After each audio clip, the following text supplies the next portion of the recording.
Josie, they can't hurt us. They're just curious.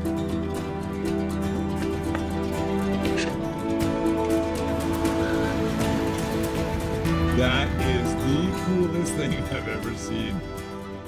The Florida black bear is probably the most inoffensive of all the bears in the sense that it's a fairly small bear. Feeds primarily on things like berries and plants and vegetation. It'll take some small mammals if it can find nesting bird eggs, things like that. And if it can find a way to get into a dumpster or a garbage can, it's certainly game for that. The bear hunt is part of FWC's overall approach for conserving and managing bears. The purpose of the hunt is to stabilize bear populations in 4 of the 7 bear management units of Florida.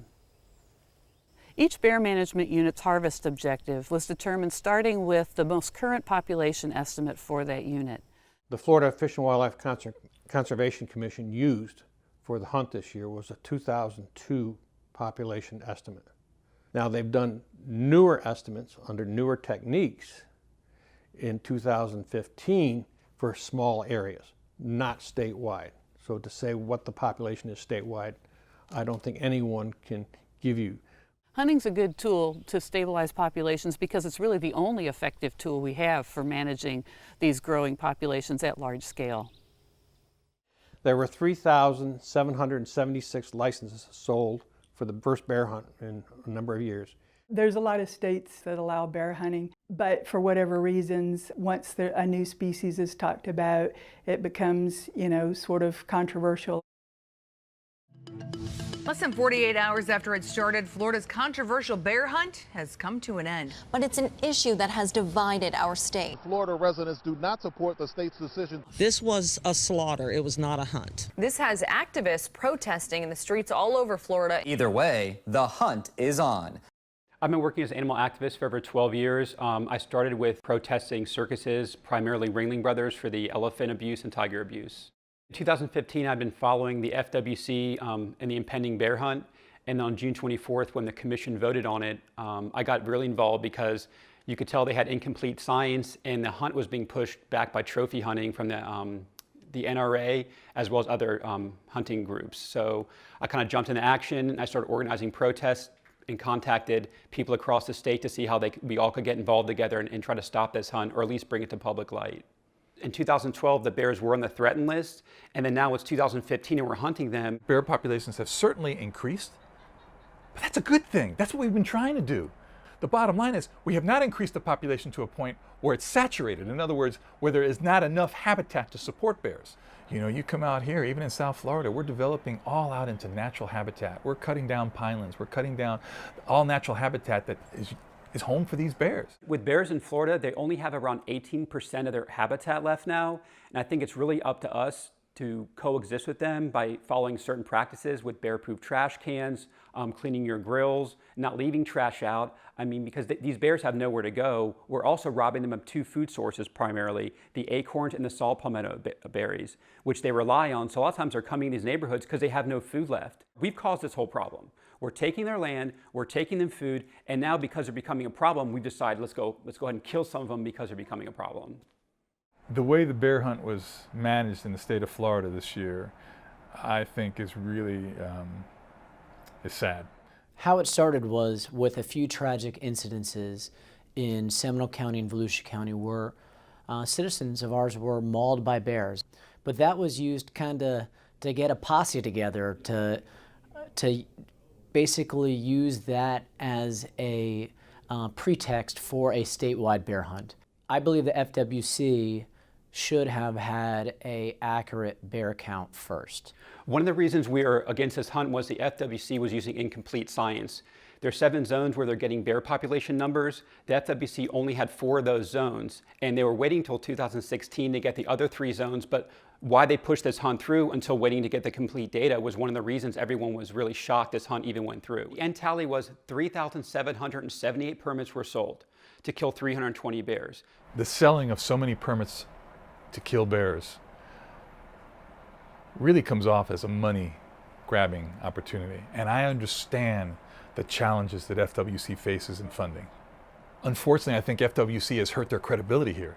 And now in an attempt to try to raise awareness of how we need funding, a lot of the public is going to go, why am I going to fund you when you supported this hunt and you issued these permits and you did these things that really were not well thought out?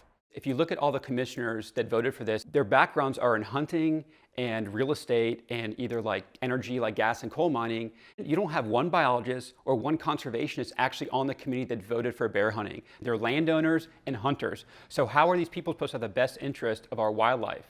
I think a lot of these positions need to be elected positions.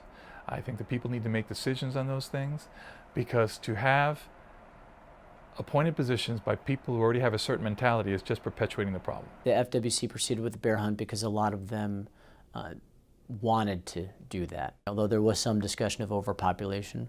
But that issue goes back to the fact that if there was overpopulation, we should probably go to the areas of interaction and just focus on that area, which didn't happen. You're sending hunters out there to shoot these bears in a natural environment.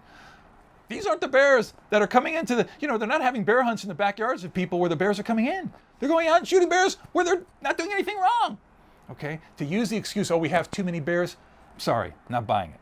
The reason I got involved in protesting and outreach against this bear trophy hunt wasn't because I'd always had this big love affair for bears. I saw a social injustice happening in my backyard. If you step back and look at this hunt, it was unscientific, undemocratic, and immoral.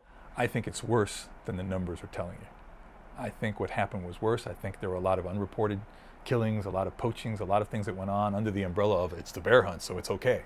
It's okay to kill bears now.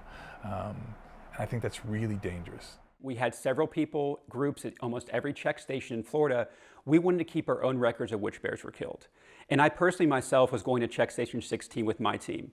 Now, I've done undercover slaughter operations where I've gone in and rescued the animals. I thought I'd be kind of prepared for what I was about to see, but it was a very surreal scene. And all of a sudden these trucks start to come in, and the first truck rolls up, 3 guys get out of the truck, and they unload the back, and it's a lactating mother.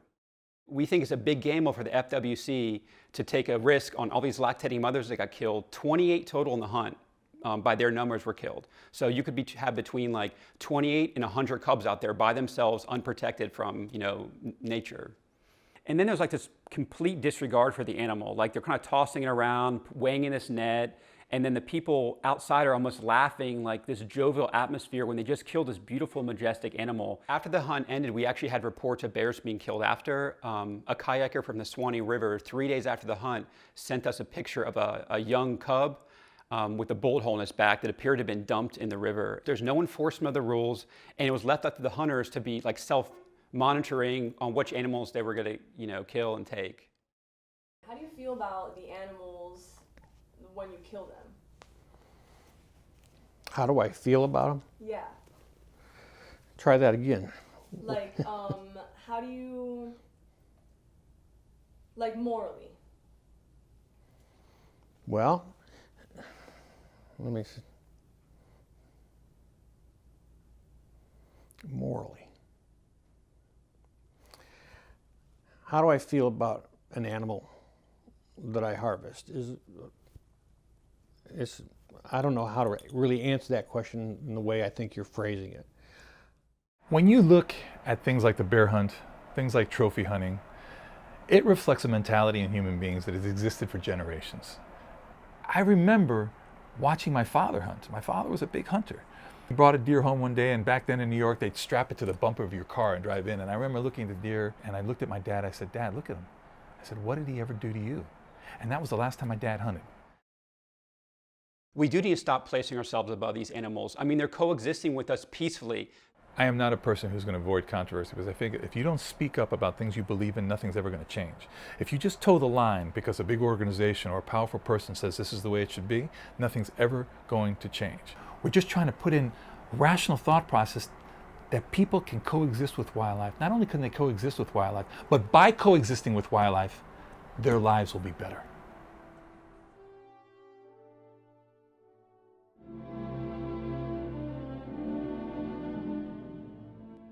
The mother fell crashing down to the forest floor as the babies grasped to hold onto her chest and side. Blood spurted from her nose as another shot rang through the now silent, still air. We're coming here to pay respect to all of the bears that were murdered. It's just sad, and we're hoping to be able to make a difference so that this doesn't happen again. They just got killed, but they didn't even know why. Like, some baby bears were looking for their moms, but their moms got shot. So they're just looking, and they don't know what happened. Dead mother bears, dead cubs, baiting.